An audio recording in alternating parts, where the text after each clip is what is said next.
Hey everyone, welcome back. It's Tavis Leaf Glover, and today we're going to be prepping the canvas. This is part 2 of the abstract drawing and painting little mini course here.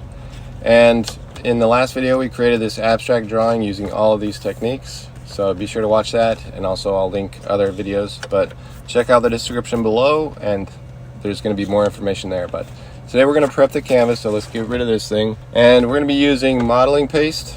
This is the type I use. It's a Studio Acrylics modeling paste, high density. Doesn't really matter what brand you use, but I've got a 9x12 canvas here, and all I'm going to be using to prep the canvas is this palette knife and then a hog bristle brush, just to add some interesting texture. And this, you can wash all these off with water.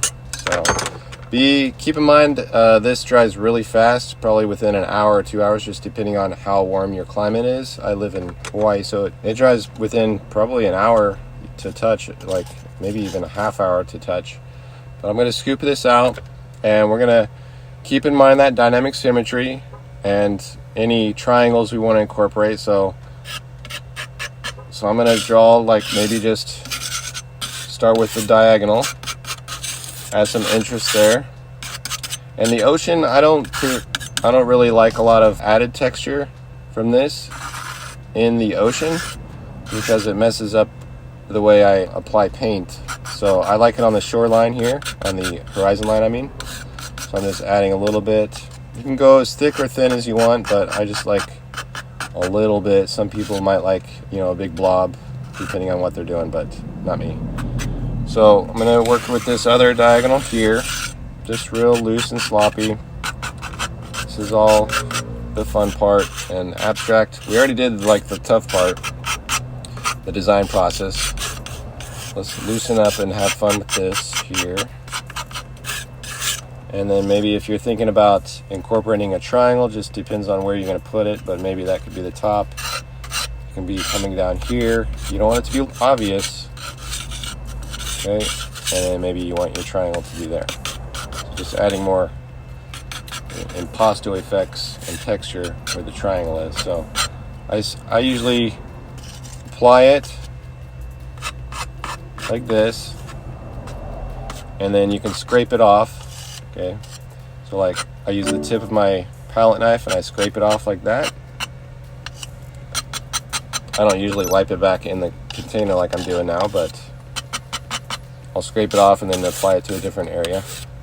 Okay, and once that's done, I'll take this and real loosely just add some interest, like this little squiggle of brush mark there.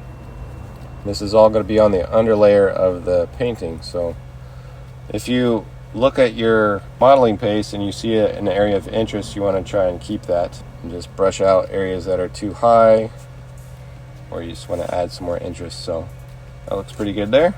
And that stage is done.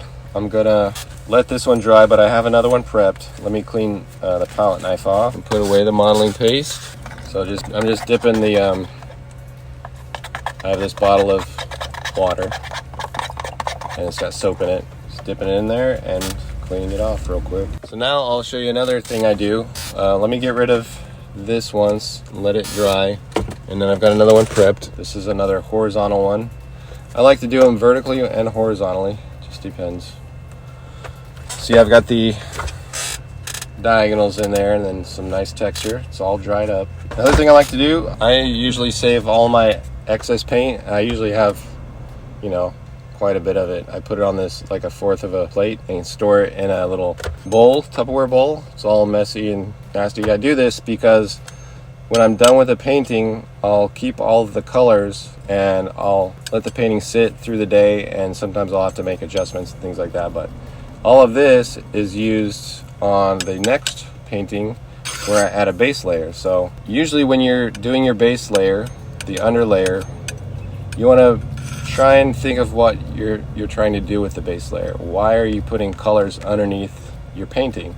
And it's because I want to scratch off with my palette knife or the edge of, say, your brush, use your edge and make squiggle marks. Some people do mixed media and they add like marks with other mixed media markers or whatever to add more variety and interest to it. I know the top layer of paint is going to be light blue, okay, and then the bottom layer right here, this ocean layer, is going to be like a dark greenish teal.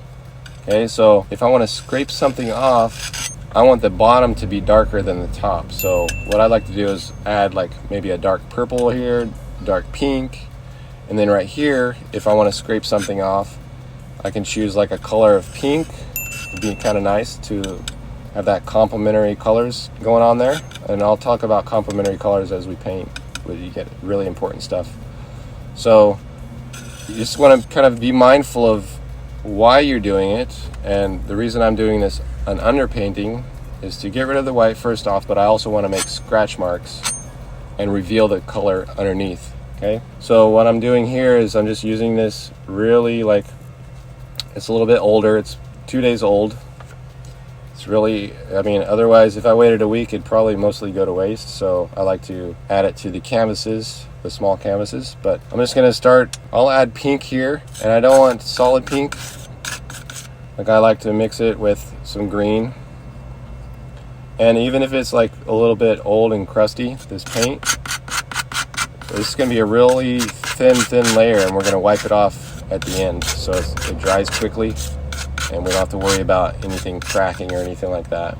So when you're using oil paints, you have to pay attention to the layering. So if you add a really thick layer on the bottom and you let it like dry a couple days only, and you add a thin layer on top, eventually as the bottom layer dries, it's going to probably crack the top layer the way it dries and moves, and you might get rippling, things like that. So you always want to start thin and then end up with the thickest layer on top.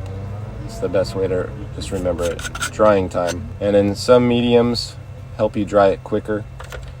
Right here I'm adding some green, and this is all going to blend together when I brush it. And this pink. So just scratch it on there with your palette knife. Really easy. And if I'm thinking purple, I can add blue and pink up here. There we go. So you can see this process is really loose and fun, and it's not really taxing on your mind. You get that enjoyment of creating art, but you're also going to be adding structure to it. So it's a nice combination of both worlds. I'm going to add more. Let's see. If we add green to pink, what color do we get? That's like a complementary color, so it's going to be a little bit more gray. So like a gray, pink is not so bad. I like the grayish pink because you can add a lighter pink on top and it looks really nice. And you don't want to go too thick here because we're going to be wiping it off. We don't want to wipe off a bunch of paint. Let's go a little bit of red.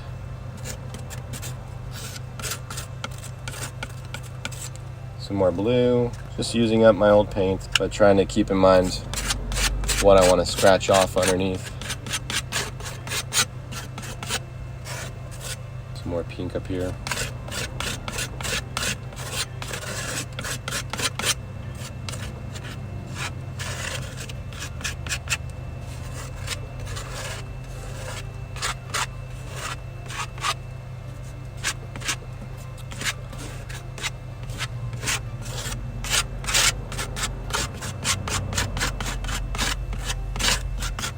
Okay, and then I'm going to add more.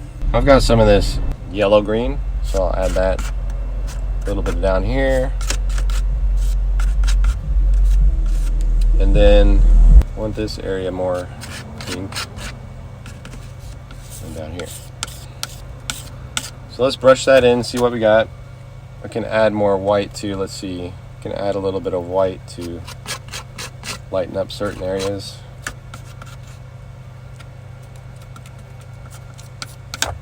Okay, now we're going to brush it in and blend it and wipe it off. See, I think I got too much paint.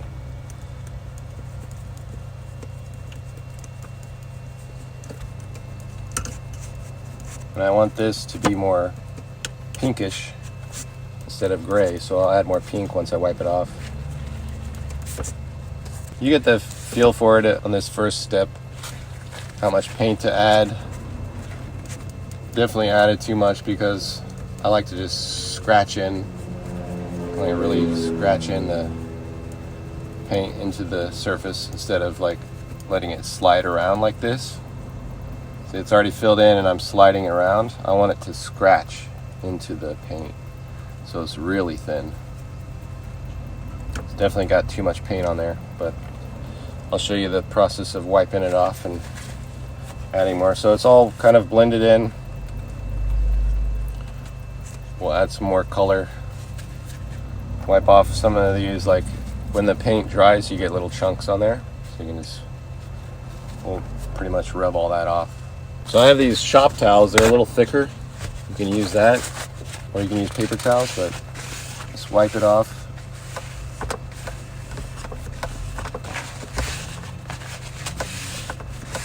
We got some purples, but we definitely got a lot of gray. Gray's fine, but I want a little tint of color to that. I want like grayish pink, grayish purple, not just straight gray. So we're gonna have to add more color and then wipe it off. You can see the variety of color we've got underneath there once we're scraping. That was that first layer of blue. First, the pink and the blue. Then we added that gray on top so we can wipe some of this off here. That's how the layering works. Usually I'm wearing gloves too. This little, this gets pretty messy.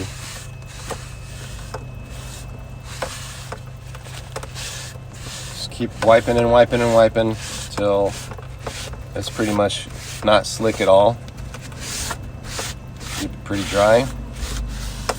That's why you only add enough paint to just barely scratch in the with your brush. See, that way you're not wiping for days. And nice and scratchy sounding.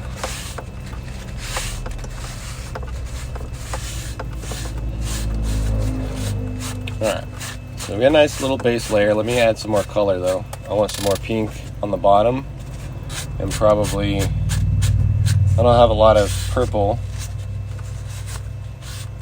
so I can add some, maybe some red. That'll create some more purple. I'll just use my brush. This is just a filbert. It's an old filbert brush, pretty beat up. Once you scratch in like this, it really screws with your bristles.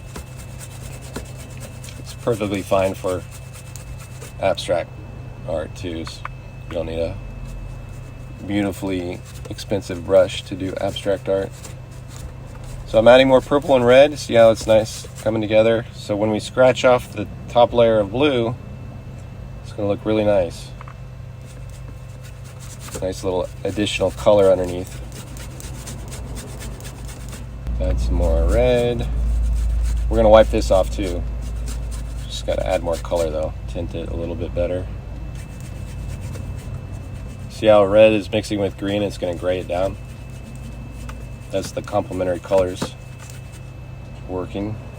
I'm adding blue to red, so it's going to be like a grayish purple if I blend all this. It's looking pretty nice. So let's add a little bit more pink down here, and then we're going to rub that off. Well, I like a grayish pink. That's what I like. I like gray colors. Gray colors, I have an article on Van Gogh, how he used gray colors.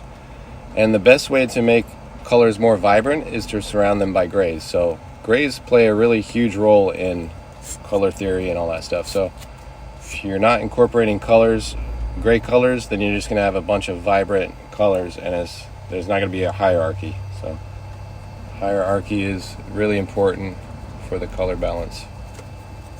Add a little more blue here, get that purplish, maybe some red.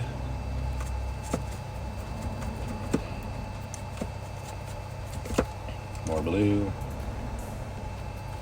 So I've pretty much used up my excess paint. We'll add a little green in a certain area over here, and then maybe over here. I'm going to rub that off. see what we got.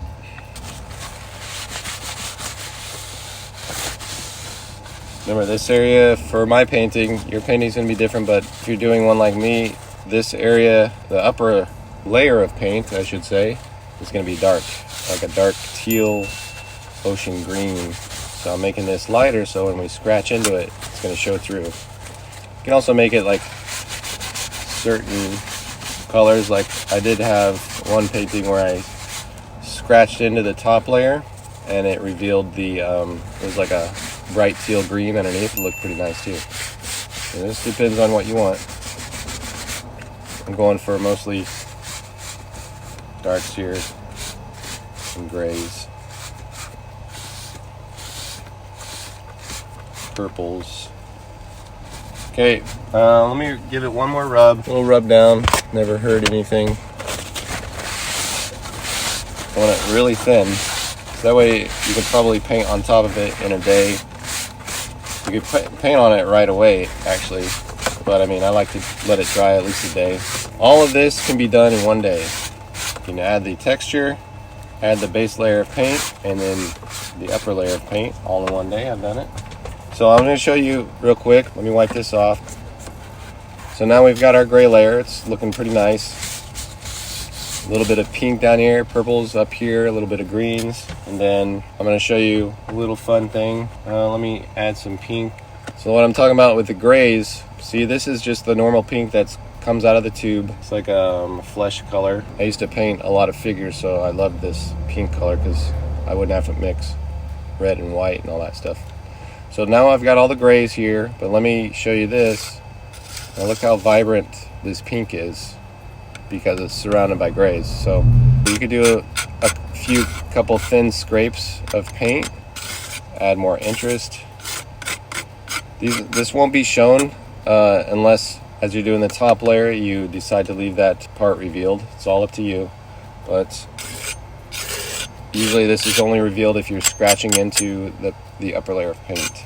So finger rubbing is okay. I like to finger rub. I definitely add that as one of the techniques that I like to do. So I can add finger rubbing here. This is all the lower level of paint, but I'm just showing you how vibrant these colors become once they're surrounded by gray.